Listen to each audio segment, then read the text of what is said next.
G'day guys, just back with a quick video on the Autoland in the Mirage F1EE. I've been having a bit of a play and there's a few little quirks with it, but it works pretty well. So we're flying to Akrotiri. I've plugged in the TACAN there, 107 X-ray. And I'm going to grab the ILS frequency. Pop that into the control box, so 117, yep. Okay, now we also need the runway heading. So use the measuring tool. I'm going to drag a line along the runway line here. And you can see that it's 286 degrees magnetic. So I'm going to take that information, and there's a little knob just here that I'm just going to set to that heading, 28286. There we are. And I'm going to switch over to ILS. Okay. So at the moment we're flying towards that TACAN station. And that's not really going to help us get set up for this ILS approach. We need to get in that way. But one of the problems is that it's quite a sharp angle. So what I'm going to do is I'm going to create a TACAN offset waypoint about 10 miles out from that runway. I'm going to work out where exactly that is and just eyeball a corresponding line from the TACAN station, just so I can work out roughly where this offset waypoint's going to go. About there looks right. So let's just drag a line out from the TACAN station. Doesn't have to be exactly precise. We're actually probably not going to fly over that exact point. It's just a bit of a guide. Okay, 11 nautical miles. Okay, I'm going to create the offset waypoint here. We want 11. Yep, there we are. And I'll scroll this up to, what was it? 98? Yeah, that's about right.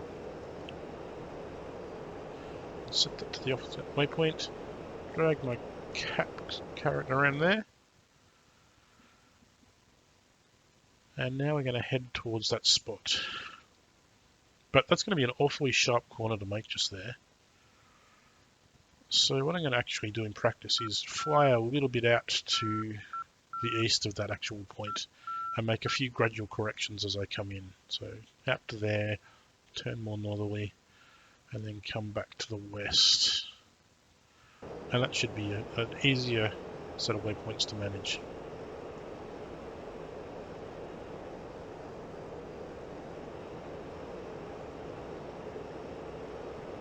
Okay. Well, I better set the HUD to landing mode.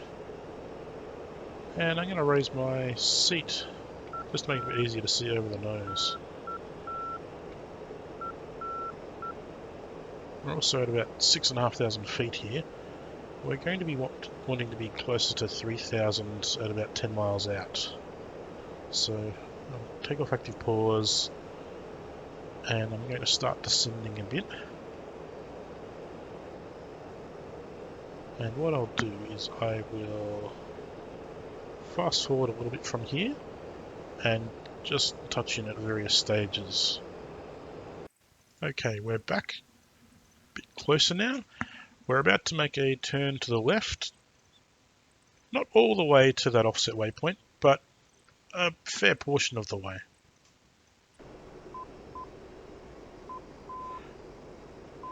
We're at about 3,000 feet, just a little over. So altitude-wise, we're where we want to be. Start this turn now. And I'd sort of expect the ILS needles to start to become active in a few minutes. 15 miles from the offset waypoint, which means we're about 25 miles out. Oh, okay, the needles just shot past us. Okay, I'm going to accelerate things a little bit here by turning back past our tack and offset waypoint. And when I'm happy with it, when it looks like we've got the needle back up and it's moving at a relatively slow rate, I'll activate the approach autopilot modes. Those are the R and the G on the autopilot panel. The G is for glide slope, and the R is for our azimuth, our direction.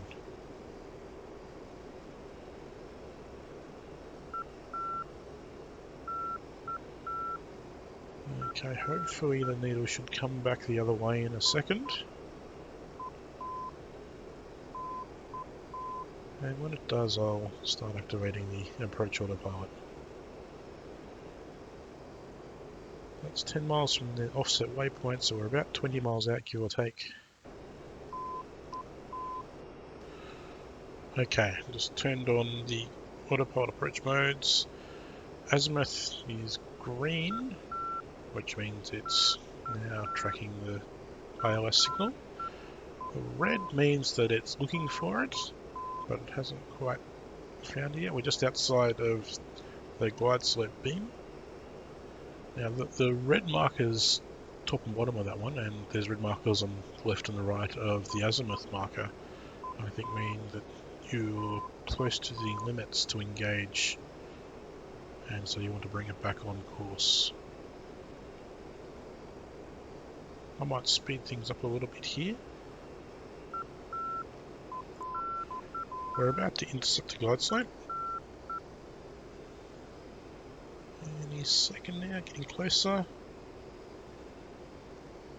And when that happens, it'll take over from the altitude hold. Yep, there we are. And we'll start at a descent. I'm going to put the air brakes out just to slow us down because we're just a bit under 300 knots. And I want to get configured for landing. So I'm going to keep the air brakes out until about 220 knots when it's safe to drop the landing gear and put the flaps out.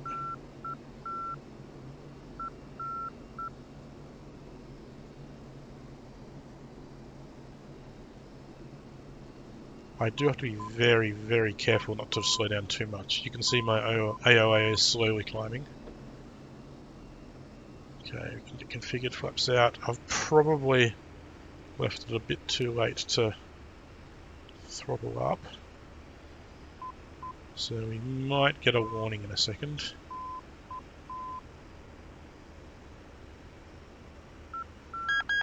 Yep, there it is.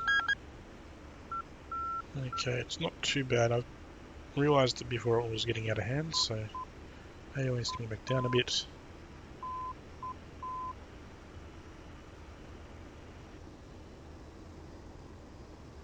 And I'm really just looking for about 160 knots at the moment.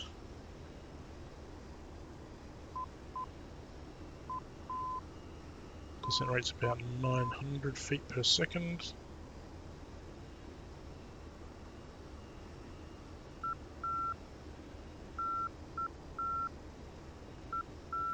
Things are looking pretty good at the moment.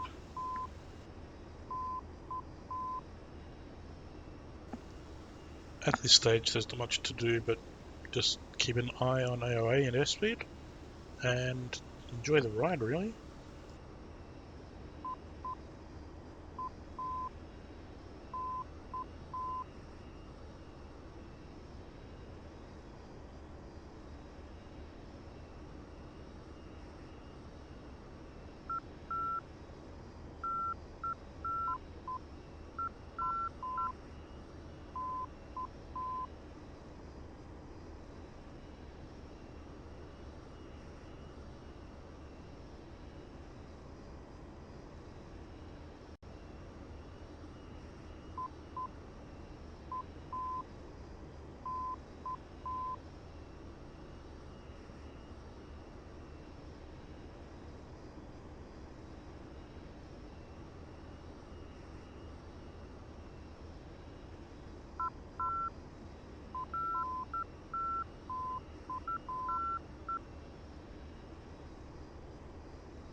Well, that was quite a spine cruncher. I don't think this autopilot is really intended as an auto-landing autopilot. I think it's probably something to get you down to minimum approach height before you make a decision about whether or not you can see the runway, and then you take over. However, it works pretty well for what it is. Anyway, thanks for watching. I hope you enjoyed it, and I'll see you on the next one.